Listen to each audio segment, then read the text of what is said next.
Hello friends, आज हम लोग रुक्मिणी प्रकाशन से पीईटी यूपी ट्रिपल एसएससी के सेट नंबर 5 को देखेंगे।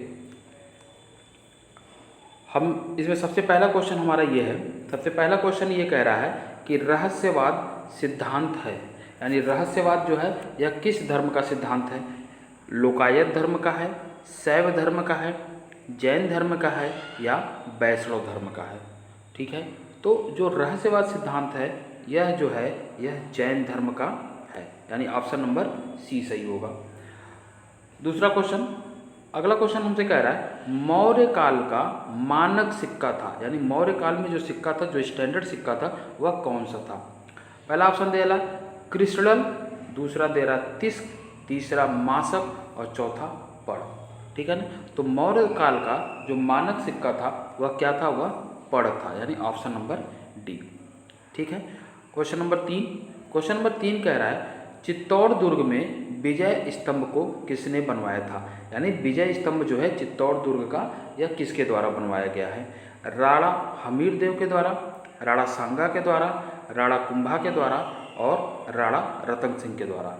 तो हमको बताना है इसमें से कौन सही होगा। तो जो चित्तौड़ दुर्ग में विजय स्तंभ है यह राणा कुंभा के द्वारा बनवाया गया है, यानी ऑप्शन सी। अगला question, question number 4, Bengal, Bihar और उड़ीसा की दीवानी अंग्रेजों को दिए जाने का फरमान 12 अगस्त 1765 को किसने जारी किया था। ठीक है ना, तो यह जारी किया था किसने, शाह आलम द्वितीय ने। शाह आलम द्वितीय ने दीवानी जो है दे दिया था किसको, अंग्रेजों को, यानी जो भी अब टैक्स वगैरह वसूले जाएंगे वो किसके पास रहेंगे, टैक्स वसूलने का अधिकार अंग्रेजों के पास चला गया। ठीक है ना, यह दिया था शाह आलम द्वितीय ने, इसको याद रखिएगा। क्वेश्चन नंबर 5, विशाख दत्त के मुद्रा राक्षस में वर्णित नाम चंद्रश्री या चंद्रश्री के रूप में किस राजा को पहचान की गई है, यानी किस राजा को मुद्रा राक्षस ने जो कि विशाख दत्त द्वारा लिखी गई है को चंद्रश्री या चंद्रश्री कहा गया है। तो यह किसको कहा गया है, यह कहा गया है चंद्रगुप्त को। ठीक है ना, जो चंद्रगुप्त मौर्य है उसको कहा गया है मुद्रा राक्षस में चंद्रश्री। काकोरी ट्रेन डकैती, अगला क्वेश्चन 6, काकोरी ट्रेन डकैती 1925 में खाली जगह द्वारा आयोजित की गई थी। तो ये किसके द्वारा आयोजित की गई थी, स्वराज पार्टी के द्वारा, भारतीय राष्ट्रीय कांग्रेस के द्वारा, अनुशीलन समिति के द्वारा या हिंदुस्तान रिपब्लिकन एसोसिएशन के द्वारा।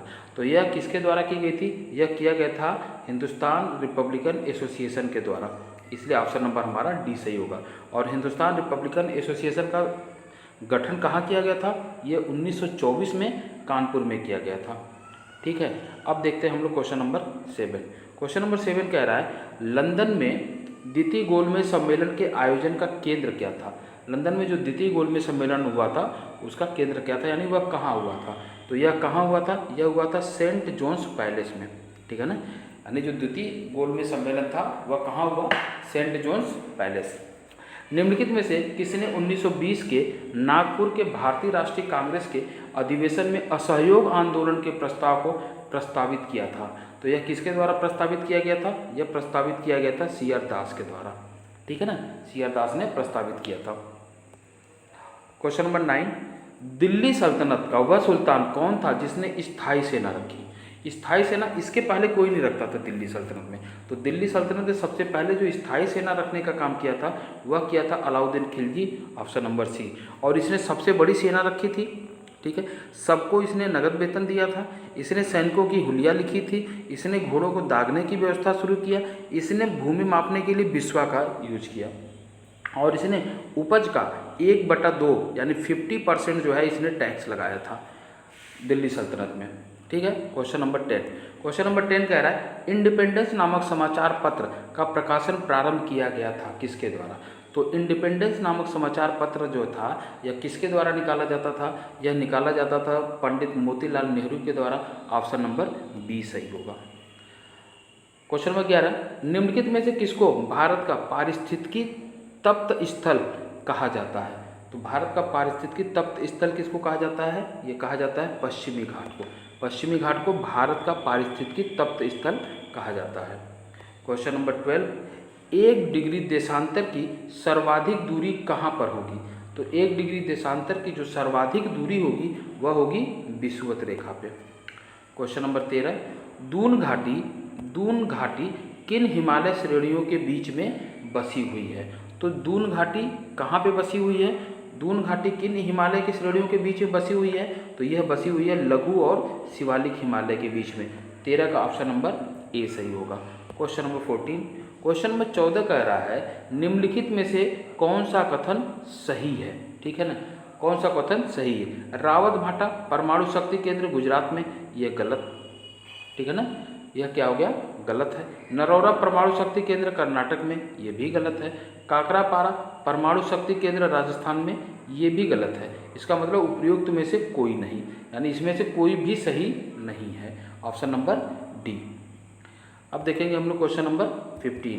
क्वेश्चन नंबर 15 में है कि सुमेलित करना है। ठीक है, क्वेश्चन नंबर 15 में सुमेलित करना है। पहला राष्ट्रीय राजमार्ग और ये कहाँ से कहाँ तक जोड़ता है। ठीक है, तो हम लोग देखेंगे कि इसमें जो होगा NH3 है ना, तो NH3 जो है यह कहाँ से कहाँ तक है? NH3 है आगरा से मुंबई तक। ठीक, उसके बाद जो दूसरा वाला है NH4 जो है ये कहाँ से कहाँ तक? चेन्नई से थाणे तक या मुंबई तक। ठीक है, और फिर NH11 जो है ये आगरा से बीकानेर है और NH24 जो है ये लखनऊ से दिल्ली है। ठीक है ना, तो इस तरह से हमारा होना क्या चाहिए? 3 होना चाहिए, 4 होना चाहिए और 2 होगा और 1 होगा।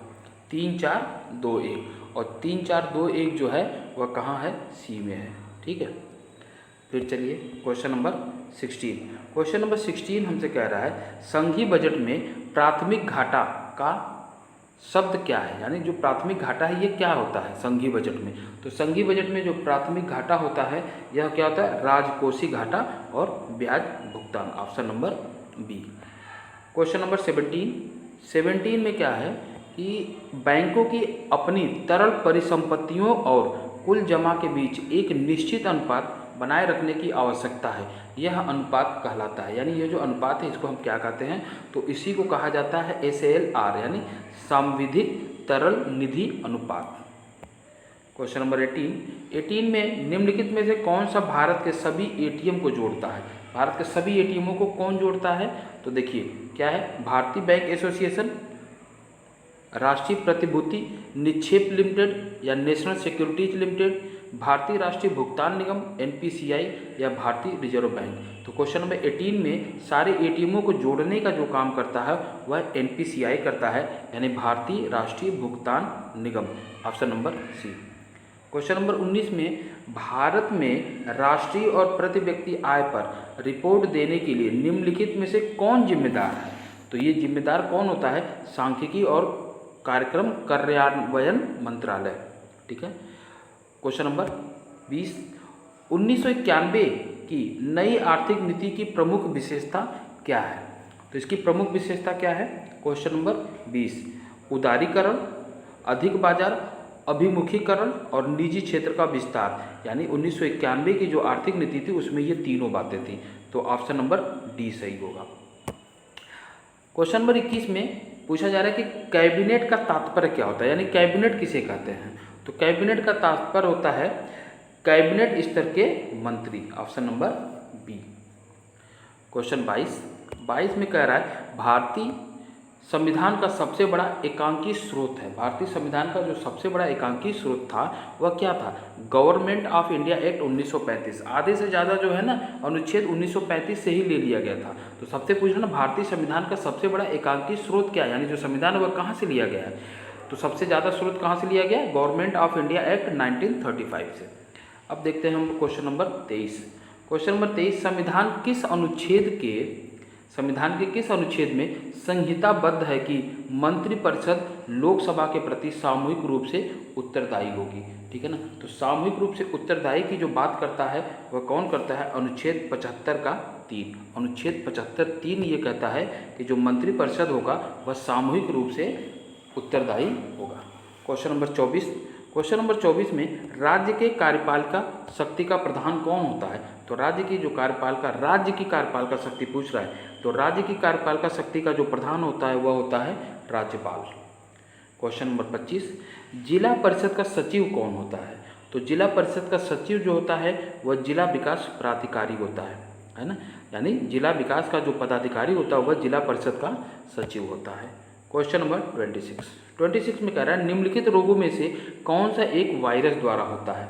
तो 26 में जो वायरस के द्वारा होने वाला रोग है वह हेपेटाइटिस, ठीक है, हेपेटाइटिस जो होता है ये वायरस से होता है। क्वेश्चन नंबर 27, क्षितिज के निकट सूर्य एवं चंद्रमा दीर्घ वृत्ताकार प्रतीत होते हैं, क्यों? तो ये क्यों प्रतीत होते हैं? अपवर्तन के कारण, रिफ्लेक्शन के कारण ये लोग दीर्घ वृत्ताकार में दिखाई देते हैं हमको। क्वेश्चन नंबर 28, निम्नलिखित में से कौन अधिक प्रचंड जलन या पैदा करता है? तो इसमें कौन सबसे ज़्यादा खतरनाक होगा? तो ये होगा भाप। भाप इसलिए होता है, भाप इसलिए ज़्यादा जलन पैदा करता है क्योंकि ये स्टेट चेंज हो जाता है, और जब स्टेट चेंज हो जाता है तो वहाँ पे लेटेंट हीट लगती है, यानी जो गुप्त ऊष्मा है, गुप्त ऊष्मा स्थिति परिवर्तन के समय लगती है, यानी ये लिक्विड से भाप बन रहा है तो लिक्विड से गैस में चला जा रहा है, तो इस स्टेट के लिए इसको एनर्जी और ज़्यादा चाहिए होती है। टेम्परेचर इसका नहीं बढ़ेगा लेकिन एनर्जी बढ़ जाएगी, और जब हाईली एनर्जी से आप जलेंगे तो वह ज़्यादा जलन पैदा करेगा, ठीक है। क्वेश्चन नंबर 29, स्टील को कठोरता प्रदान करने के लिए उसमें क्या चीज़ बढ़ा दिया जाता है? अगर स्टील को आप कठोर करना चाह रहे हैं तो आपको क्या करना होगा? कार्बन की मात्रा को उसमें बढ़ा देना होगा। क्वेश्चन नंबर 30, निम्नलिखित में से कौन सा युग्म सुमेलित नहीं है, यानी कौन सा जो जोड़ा है वह सही नहीं है? तो आइसोबार वायुदाब सही है, आइसो हाइप ऊंचाई ये भी सही है, लेकिन अगला कह रहा है आइसो हेलाइन बर्फ वर्षा ये गलत है, और आइसोबात यानी गहराई ये भी सही। फिर ये मैथ का क्वेश्चन है, कह रहा है कि इसको सिंप्लीफाई करना है, तो इसको जब हम लोग सिंप्लीफाई करेंगे तो हमारा इसका ऑप्शन क्या आएगा? ऑप्शन नंबर आएगा ये 19/43। फिर आते हैं हम लोग 32 में, किसी नगर की जनसंख्या वर्ष 1996 में 10% की वृद्धि हुई, लेकिन 1997 में प्राकृतिक आपदाओं के कारण इसमें 5% की कमी हो गई। वर्ष 1997 के अंत में जनसंख्या 1996 की शुरू की जनसंख्या का कितना प्रतिशत होगी? तो 100, पहले तो ये 100% थी, तो 100 से ये बढ़ के कितना हो गया? 110, 10% बढ़ा तो 110 हो गया, और फिर कह रहा है कि 5% जनसंख्या घट गई। तो 5% जनसंख्या तो 110 की ना 5% घटेगी, ठीक है, तो 10 की तो घटेगी, 100 की अगर घटेगी तो कितनी घटेगी? 5, और 10 का और घटेगा 5%, तो 10 का 5% कितना होगा? तो ये कितना हो जाएगा? 1 पॉइंट, इसका होना चाहिए डी, ठीक है ना, 32 में डी ये आ जाएगा आपका, ठीक है। बाकी हम लोग इसका सोल्यूशन देखेंगे। क्वेश्चन नंबर 33, 8 सोने के सिक्कों का औसत भार 20 ग्राम प्रति सिक्का है, चांदी के 12 सिक्कों का औसत भार 35 ग्राम प्रति सिक्का है, 20 सिक्कों के लिए प्रति सिक्का औसत भार कितना है, ठीक है ना। तो जो 33 है इसका हमारा जो सही होगा वह होगा ऑप्शन नंबर बी 29 ग्राम। फिर देखते हैं 34 में कह रहा है यदि ए बी से 20% कम है तो बी ए से कितने प्रतिशत अधिक है? ये कह रहा है, यानी ए जो है, ए है ये बी से 20% कम है, तो अगर बी को हम 100 मान लें तो ए कितना हो जाएगा? ए हमारा हो जाएगा 80। फिर ये पूछा जा रहा है बी ए से कितने प्रतिशत अधिक है, तो बी कितना अधिक है? बी अधिक देखिए है 20 है, और किससे अधिक है? 80 से, तो 80, और परसेंट में आंसर देने के लिए 100 से गुणा कर दिया जाता है। तो ये देखिए 20 चौके 80 हो गया, और ये 4 से कट गया तो ये हो गया 25, है ना। तो बी कितने परसेंट अधिक है? तो 25% अधिक है। तो इसका क्या हो जाएगा? ऑप्शन 34 का, ऑप्शन नंबर 34 में हो जाएगा सी, 25% ये अधिक है, ठीक है। फिर हम लोग देखते हैं क्वेश्चन नंबर 35 में इसका जो आंसर होगा वह क्या हो जाएगा? वह बी हो जाएगा, यह बी हो जाएगा, सबसे बड़ा पूछा है तो ये बी हो जाएगा। क्वेश्चन नंबर 36 में पूछा गया गति धन अवरोध संधि विच्छेद का अर्थ क्या है? तो गति धन अवरोध संधि विच्छेद का अर्थ होगा गत्यावरोध, ठीक है ना, ऑप्शन नंबर ए, ठीक। क्वेश्चन नंबर हम लोग 37 देखेंगे। क्वेश्चन नंबर 37, नीचे दिए गए कई शब्दों के लिए एक शब्द छांटिए। युद्ध करने को इच्छुक, यानी युद्ध करने को जो इच्छुक हो उसको क्या कहेंगे? तो उसको कहा जाता है युयुत्सु, ठीक, ऑप्शन नंबर डी। कौवा चला हंस की चाल लोकोक्ति का अर्थ है, कौवा चला हंस की चाल, इस लोकोक्ति का अर्थ क्या होगा? बड़ों से प्रभावित होना, असंभव प्रयास करना, हृदय परिवर्तन होना या अंधानुकरण करना। तो कौवा चला हंस की चाल, इसका जो सबसे सही होगा वह होगा अंधानुकरण करना, यानी किसी का अनुकरण तो कर रहे हैं लेकिन एकदम से आंख बंद करके, उसमें हम क्या सही क्या गलत नहीं देख पा रहे हैं। Question number 39। क्वेश्चन नंबर 39 में हमसे कहा गया निम्न में से कौन वर्तनी सही नहीं है, ठीक है ना। तो इसमें 39 में कौन सी सही नहीं है, तो कर्तव्य ये सही नहीं है, कर्तव्य ये सही है, बी सही है लेकिन ए सही नहीं है और हमको यही बताना है। उद्योग भी सही है, सिद्धांत भी सही है, ठीक है। क्वेश्चन नंबर 40 में कह रहा है निम्नलिखित में से कौन सा शब्द हिंदी शब्दकोश में सबसे पहले कौन से शब्द आएगा। तो सबसे पहले कौन सा शब्द आएगा, तो इसमें जो है ऋग्वेद जो है वह ऋक्ष, ऋजु और ऋण के पहले आएगा, ठीक है। फिर देखिए ये इंग्लिश का एक पैसेज है, पॉज करके आप इसको पढ़िए और इसके बाद इसके आंसर को दीजिए। इसमें जो क्वेश्चन नंबर 41 होगा, 41 का ऑप्शन जो सही होगा, 41 में आपका ए सही होगा, 42 में आपका इसमें भी ए सही होगा और 43 में जो है 43 में क्या सही होगा, 43 में डी सही होगा। फिर ये दूसरा है क्वेश्चन, इसमें आपको ये बताना है 44। तो 44 में आपका my friend is cutting out to be held this past bold, इसमें इडियम और फ्रेजेज बताना है। तो 44 में जो सही होगा वह बी सही होगा और 45 में जो सही होगा वह डी होगा, ठीक है। फिर देखिए ये यहाँ पे दिया गया है कि नीचे दिए गए अंग्रेजी वर्णमाला के अक्षरों के आधार पर प्रश्नों के उत्तर दीजिए। ये एक सीरीज लिख दी गई। निम्नलिखित श्रृंखला में बाएं से 15वें अक्षर से बाएं 10वां अक्षर कौन सा होगा। तो बाएं से 15वां अक्षर आपको गिनना है। बाएं से 15वां गिनेंगे तो 1 2 3 4 5 6 7 8 9 10 11 12 13 14 15 और फिर इसके बाएं पूछ रहा है 10वां अक्षर, ठीक है ना। तो फिर हो गया 1 2 3 4 5 6 7 8 9 10, यानी ऑप्शन क्या बन जाएगा इसमें 46 में ए, यानी ई आ रहा है। क्या पूछ रहा है, 15वें से बाएं 10वां अक्षर 1 2 3 4 5 6 7 8 9 10, ये तो बी आ रहा है 46 में और ये 46 में दे रहा है। निम्नलिखित श्रृंखला में इसका जो 46 का जो ऑप्शन होगा वह 46 का ऑप्शन ए सही होगा। ये गलत हो गया। हम लोग क्वेश्चन कह रहा है बाएं से चलना है, बाएं से 15वां, बाएं से 15वां 1 2 3 4 5 6 7 8 9 10 11 11 12 13 14, ये 15 हो गया। अब फिर इसके बाएं 10वां बोल रहा है, तो ये तो हो ही गया, इसके बाएं 10वां चलना है 1 2 3 4 5 6 7 8 9 और ये 10। तो हमारा जो ऑप्शन बनेगा वह बनेगा ई, यानी ऑप्शन नंबर ए। चलिए क्वेश्चन नंबर 47 में जो सही होगा वह क्या सही होगा, 47 में बी सही होगा, है ना। आपको बोला जा रहा है टाइपराइटर को ये लिखा जा रहा है, तो उसी तरह स्टोनो को क्या लिखेंगे, तो इसको लिखेंगे HGVML। आप देखते हैं क्वेश्चन नंबर 48। क्वेश्चन नंबर 48 में क्या है, एक कथन है, उसके निष्कर्ष हैं। आपको ये बताना है कि इसमें दोनों सही हैं, एक सही है या कोई भी नहीं सही है। तो क्वेश्चन नंबर 48 में आपसे कह रहा है कि कुछ फलें फूल हैं, कुछ फलें फूल हैं, कोई फूल नाव नहीं है और सभी नाव नदियाँ हैं। अब इसमें निष्कर्ष निकाला गया, कुछ फलें नदियाँ हैं, दूसरा कुछ नदियाँ नावें हैं, तीसरा कुछ नदियाँ फूल हैं और चौथा कुछ फूल फल हैं। तो इसका हम लोग बनाएंगे फिगर, और फिगर बनाने के बाद जो ये सही ऑप्शन आएगा, इसका सही ऑप्शन होगा बी, इसमें 2 और 4 दोनों सही हैं। क्वेश्चन नंबर 49, निम्नलिखित विकल्पों में से कौन सा लीप वर्ष नहीं है। तो 49 में लीप वर्ष नहीं है, तो 49 में हो जाएगा 1978, है ना। ये लीप वर्ष नहीं है।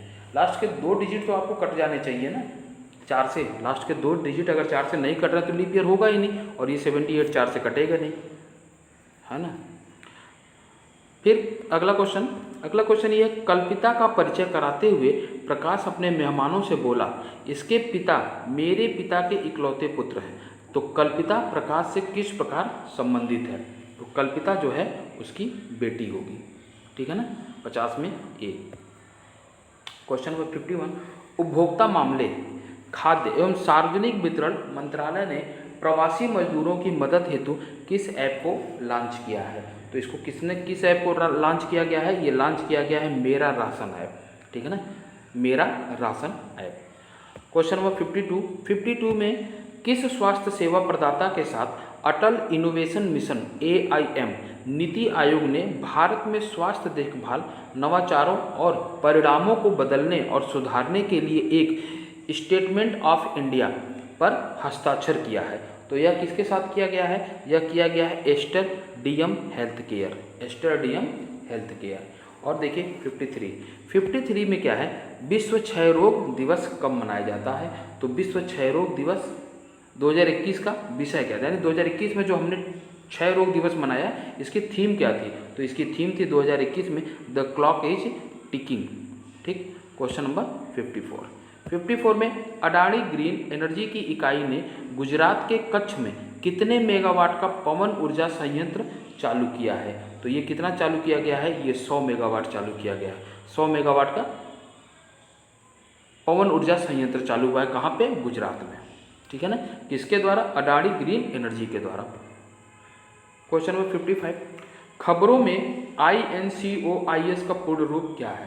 ठीक है ना। तो इसका जो सही ऑप्शन होगा वह C होगा, Indian national centre for ocean information services, ठीक।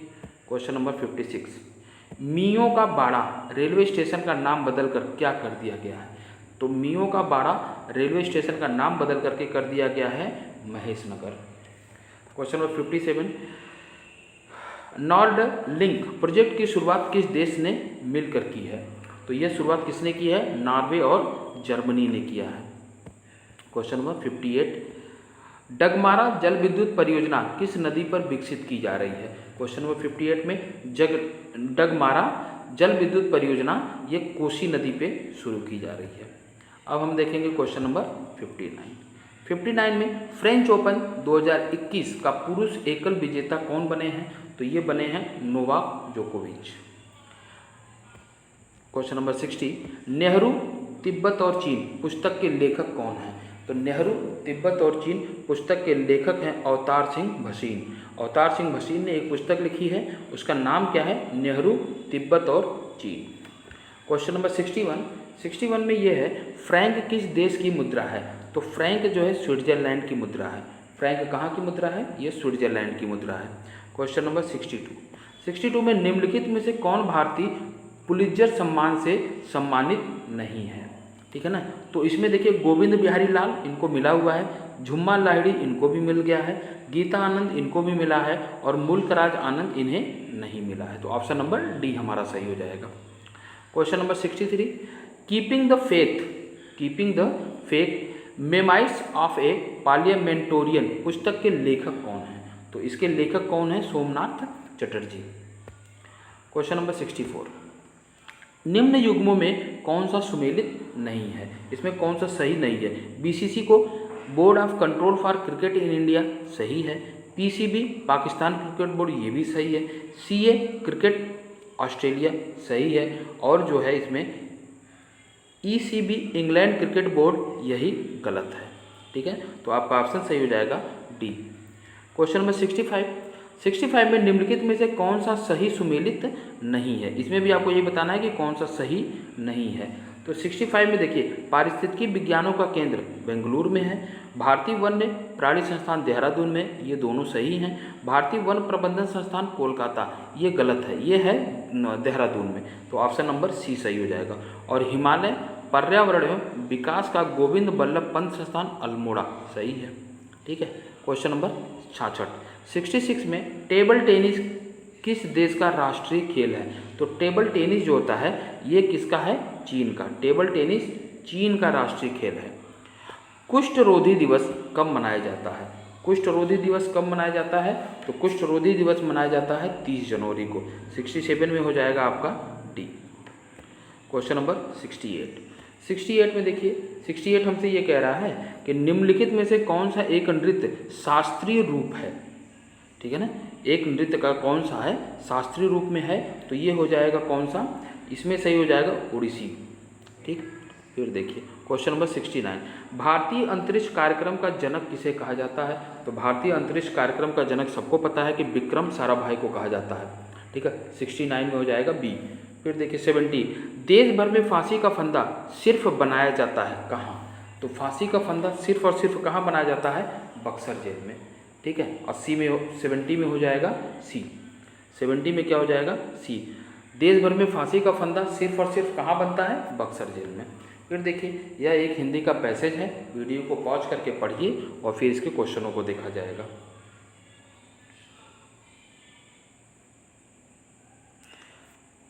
देखिए क्वेश्चन नंबर 71, हल चलाने वाले किसान, हल चलाने वाले किसान, अब इसके आगे हमारा जो सही होगा, इसमें सही क्या होगा? डी सही होगा, अपने शरीर का हवन किया करते हैं। 71 में डी। 72 में क्या है? पैसेज के अकॉर्डिंग चलेंगे, हवन कुंड की ज्वाला की किरणें, तो 72 में भी ए सही होगा, चावल के लंबे सफ़ेद दानों के रूप में निकलती हैं। क्वेश्चन नंबर 73, 73 में प्रत्येक पत्ते फूल और फल में बिखर रहा है, क्या बिखर रहा है? तो ये होगा किसान का सारा जीवन। ठीक। क्वेश्चन नंबर 74, भारतीय किसान को कोई सरोकार नहीं होता है, किस चीज़ से? तो इसमें होगा मंदिर, मस्जिद और गिरजाघर से। भारतीय किसान को कोई सरोकार नहीं होता है, किससे? मंदिर, मस्जिद और गिरजाघर से। देखिए क्वेश्चन नंबर 75, केवल साग पात द्वारा ही क्या हो सकता है? यह अपनी भूख निवारण कर लेता है। ये जो किसान होता है यह केवल साग पात के द्वारा ही अपनी भूख को निवारण कर लेता है।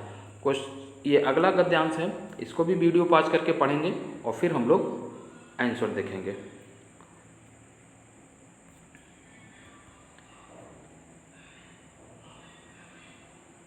सेवेंटी सिक्स में पश्चिमी धनवान व्यक्ति भिखारी से चिढ़ता है, क्योंकि वह भिक्षावृत्ति के अलावा कोई अन्य काम करने का प्रयास नहीं करता। ये सही है।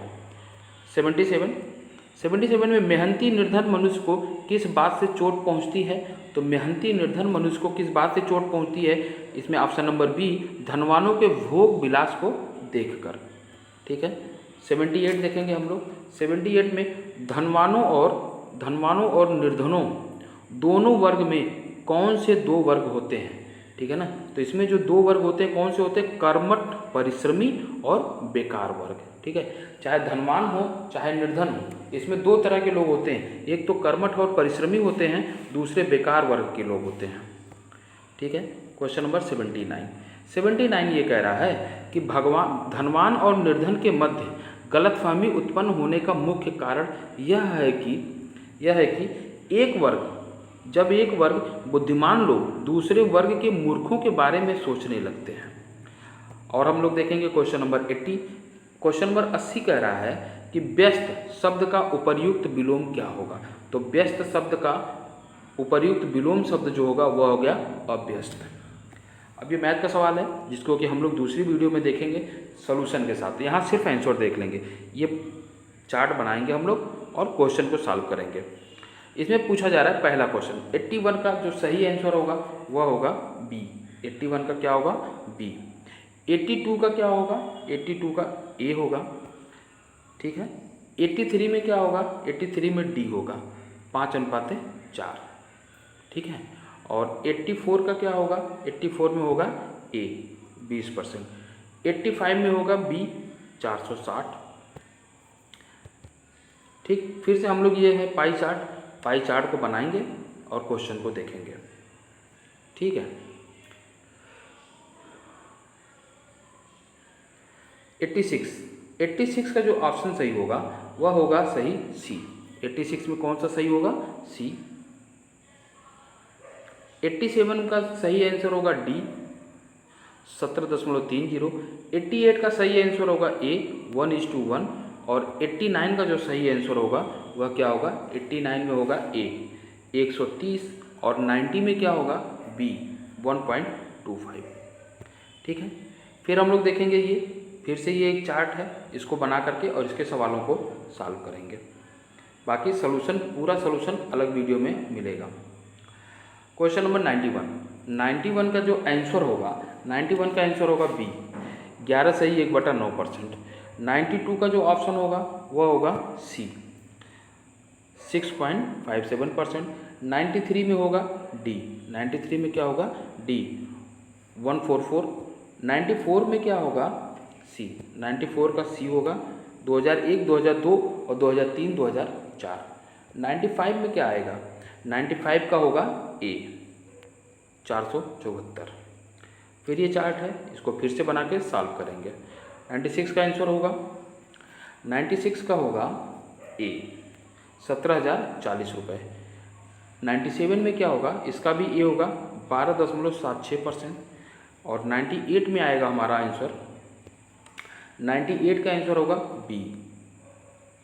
99 का आंसर होगा ए। और 100 का आंसर क्या होगा, क्वेश्चन नंबर 100 का आंसर जो होगा वह होगा डी। बाकी मैथ के सारे सवालों के लिए अलग से सेपरेट वीडियो है, आप उसको ज़रूर देखें, उसमें डिटेल में समझाया गया है। बाकी मिलते हैं हम लोग अगली वीडियो में, तब तक के लिए थैंक यू। और प्लीज़ मेरे चैनल को लाइक शेयर और सब्सक्राइब ज़रूर करें। Thank you.